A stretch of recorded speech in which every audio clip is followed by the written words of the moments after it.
What's going on, guys? I'm Zephyros, and today we're going to be going over Void Rift Epilogue Stage 6. It's an area of the game that I've seen a lot of people struggle with, so I'm going to show you how I cleared it and the heroes that I think you can use to replace some of the ones that I used. So let's get into it.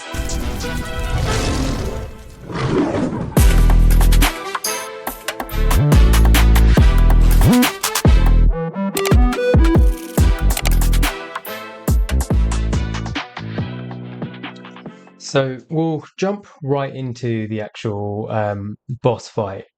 And what I'll do is, as we're going, I'll explain the mechanics of the boss and why we're doing what we're doing. Okay, so this is going to be the team that I'm running now. There is a DPS check. You have to do a set amount of damage within a set amount of time.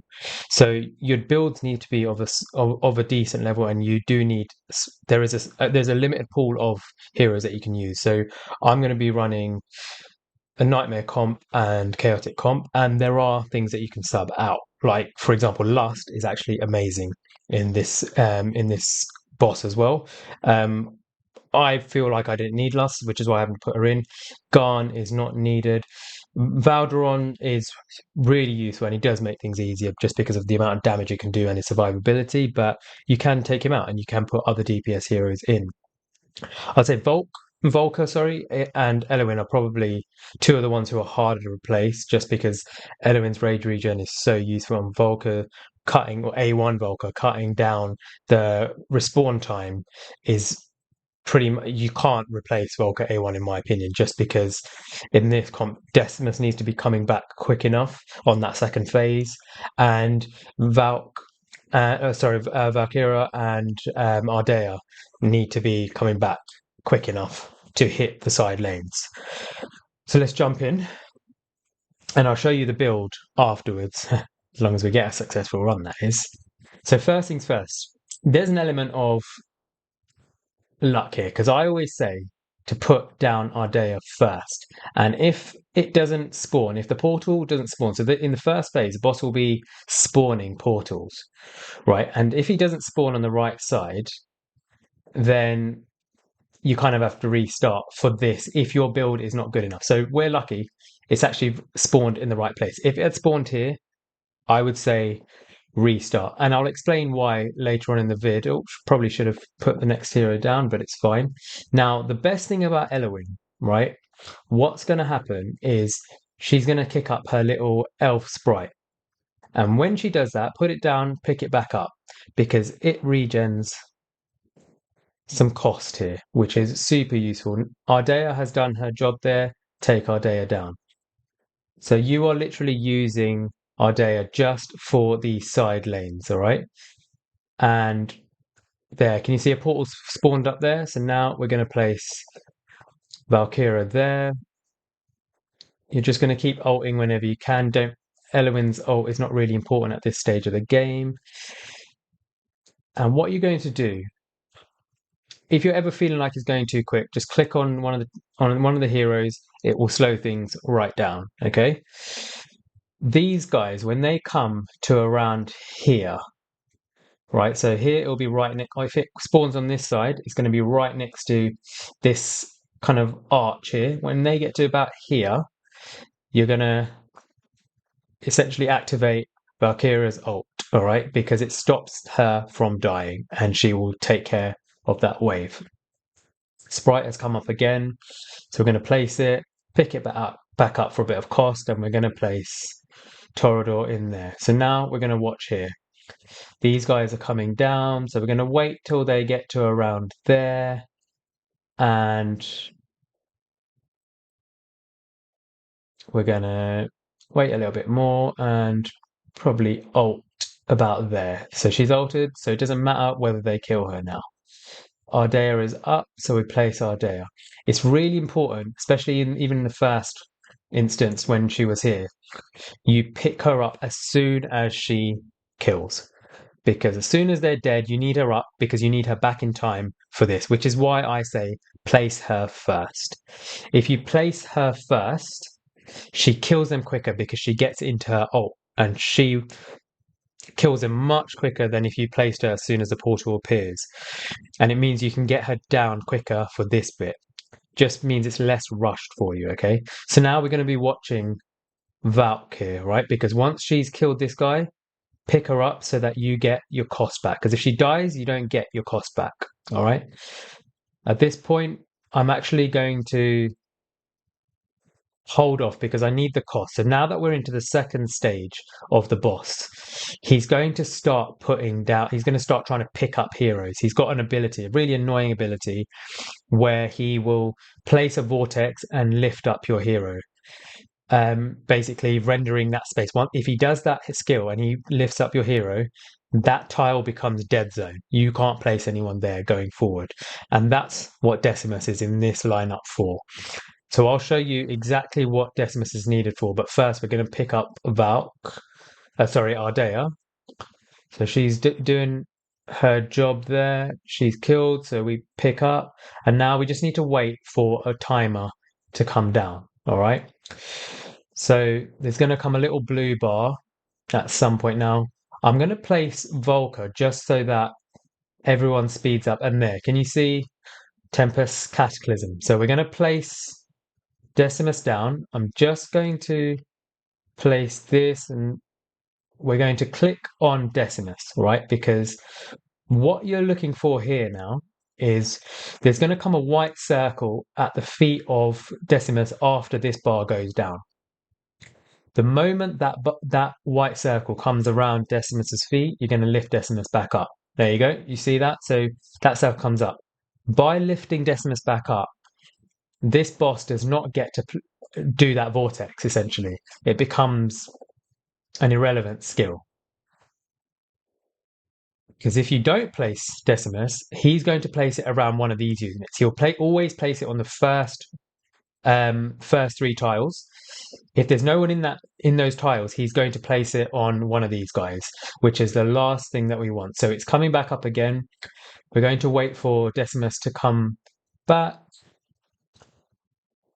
Place him down, and again select Decimus so that when this circle comes around his feet again, lift him back up. Right, so you're just going to keep waiting every single time. We'll put Garn down. You don't really need to put Garn down yet, but I'm just putting him down just so he's there, ready. Every single time that bar comes up, Decimus needs to be put down. Okay, so again, waiting for Decimus to respawn. And you can see that annoyingly, in the spot that I would normally put him, Wailing Skull has activated on the two heroes that have him. I'm going to put down the elf for a bit of cost regen. Remember to keep ulting. Now, I've got enough cost, so I'm going to place down Ardea for a bit of extra damage, just so we can make sure we kill the boss in time. Okay? Obviously, we need to keep holding. Right, so Decimus is back. Up we go. And wait for the circle around his feet again. And up we go. Oh, activated the wrong ult there. Not ideal. Hopefully Garn will get his ability up because we need Garn's ability for the final phase. Okay. So waiting for Decimus to come back up. Pop him down. Select him so that we're slowing down. And lift him back up again. All right. So you're just going to keep repeating this. We're doing well for times. 17 seconds left. Get a bit of cost regen up in here again. Right, so we've cleared this wave, right? So now he's going to go into a rage mode, and we really need Garn's ability back up. So you need to be saving that mistake I made there. Not ideal. You need to be saving Eloin, you need to be saving Garn, and ideally you should probably be saving everything you can save. I'm just going to put Volker down just for a bit of extra damage. Now, in the final phase, you need to be watching out because portals will start appearing again, okay? Now, I'm really hoping that we get Garn's ult up in time. Okay, Volker's died, but that's fine. She wasn't getting heals. We knew she was going to die. Not a problem. We should get Garn's ability back up. Now, the reason Garn is in this lineup is because he massively limits how much damage the boss does, because the boss is going to do a big slam, a big attack, and when he does, we need to be ready to mitigate that damage. All right, so here it comes. All right, so Lightning Cascade. You activate, once you're about halfway, activate Garn, activate Eloin, and put heals down because he is about to do a ton of damage. Right, now that you've done that, they should be able to tank this damage. Right, so we're actually doing all right here. We've survived the hits. So now, once you know you're about to kill the boss, you need to pick up one of your tanks. Ideally, Torador. All arrogance has gone, but we still should be all right for damage. Now, you need to be watching up here because Valeria needs to be able to tank these guys, right? So now I'm going to activate her ult so that when these guys attack her, she doesn't die. Now I'm going to pick up Torador because he's not needed there anymore. I'm going to pick up Garn. I'll leave some of the other damage dealers out there. And now pick up Lugaru, pick up Ardea, pick up everyone because the boss is down. We're no longer needed there, okay? Now, do your final attack, please. Thank you. Yeah, so it's not a problem her dying. So now we've cleared arguably the hardest bit, right? Now we're just waiting till the very, very last minute for these guys to reach here, all right? Because we're waiting for our units to respawn. So there's still a bit of time on all of them, right? So what we're going to do, we're going to keep holding, all right? So I like to wait until they're about halfway and drop. All right, so now we've got our arrogance back, so we're going to place him, let him do some damage, right? When Decimus goes down, you're going to need to place your next tank. All right. So if Torador is not back in time, you're going to place Volker just to buy you a few extra seconds there, and then see, that was not ideal. I actually timed it a bit too late. So what we're going to do is we're going to wait for Volker to die here, which she will. And then we're going to let Torador absorb the damage, and we're going to place our DPS down. Not a problem. We've got tanks ready, so Ardea will... Oh, we've done it. There you go. So the key there, right, was actually a pretty messy run. I'll be completely honest. Didn't time it properly, but we still got through, right? And that's the most important thing. It's just making sure you're picking up your units in that final wave. Pick up your units quick enough that you can kind of redeploy them in that side lane, because otherwise you might kill the boss, but you're going to let through those side units, those side mobs. All right. So just to give you an idea of the damage that's being done, Valdron's doing a lot of damage here, a lot of damage. So the only person who's going to really be helping if you take Valdron out, it's going to be someone like a Lust. You put a Lust in, then your other units are still going to be ramping up their damage. They're going to be regenning faster. So people like Arrogance are going to be slapping out a lot more damage, right? So that Lust would be a good replacement for someone like Valderon. But like I said, yeah, I think Volker's probably the only irreplaceable unit, and Decimus, who everybody should have a Decimus. These two are really important for this kind of comp. The others are just, you could put Regulus in the place of Garn, right? Regulus with his ult would limit the damage to all the other units, help them survive. Even a Haas, King Haas, would throw out shields to just make them survive. So those kind of units, they're replaceable. These two are not. Okay. Now we'll go into the actual builds. So if I go into the actual builds, Torador, I actually built Torador in a damage build. Okay. I just wanted to, I made sure I didn't use completely cracked builds. So I didn't use my quad roll gear. I used ancient gear because look, there is a DPS check in this stage. You need to be hitting certain numbers to clear Epilogue stage 6, okay? But I used my gear that was some blue rolls, just attack sets. This is obviously a really good piece, but Torador, I'll be honest, was you saw the damage Torador was doing. He's not doing that much damage, right? I just chucked on the Cellband Arcana gear. My Valderon, actually, I can show you through here. Yeah, so we'll move next on to Arrogance. My Arrogance is in a good build, okay? This is one that I just use for a lot of my builds. So he actually doesn't have an attack speed on this one. He's sitting at about 21k builds. Normally, I'd be getting him up to about 23k. So I did try to drop it down a little bit just to make it a bit more realistic. I didn't put him in what I would normally put him in, which is a Warlord set.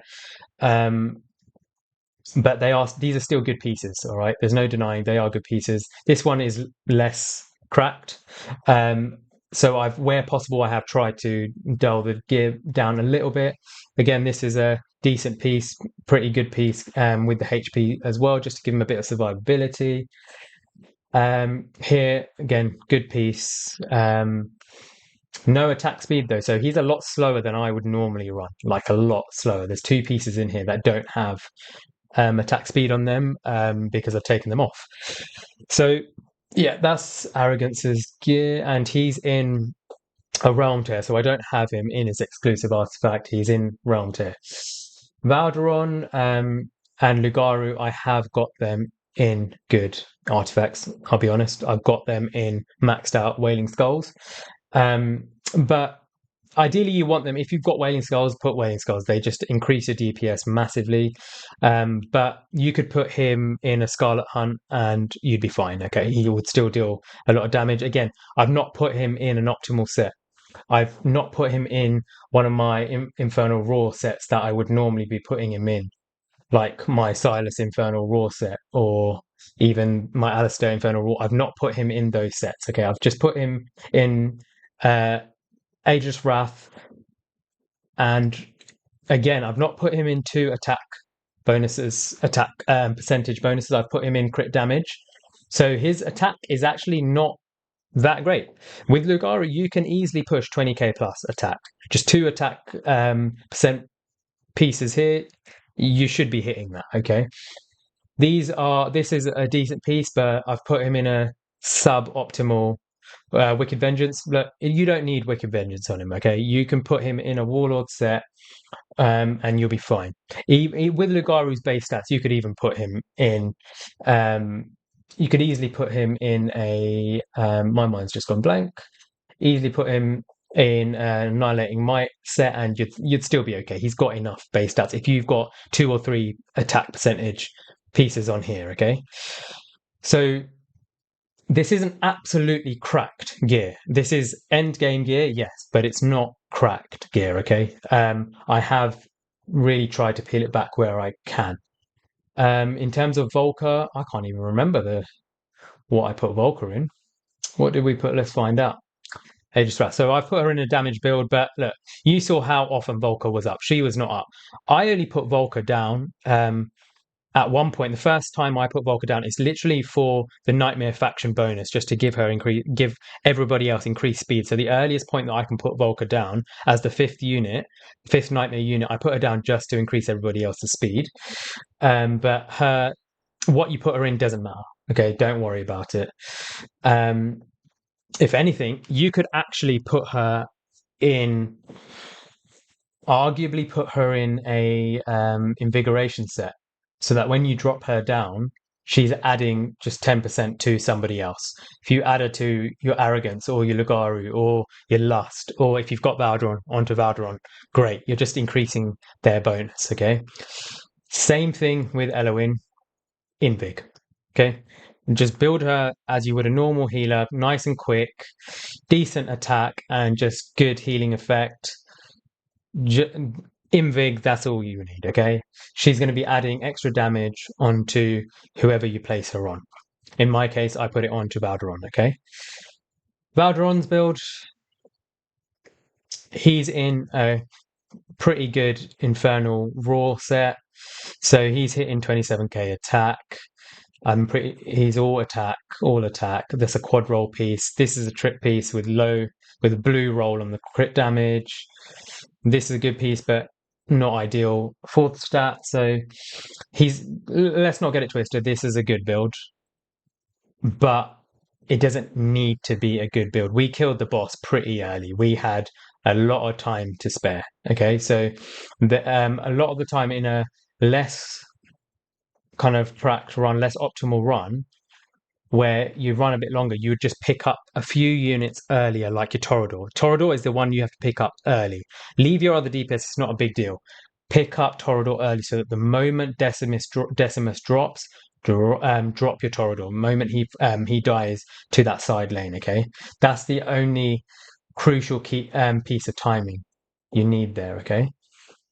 Then Ardea's build is decent. Okay, this is the same.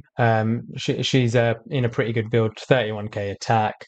She's decently quick, 420, crit capped, and just under 300% attack. So decent build. Okay, and then Valk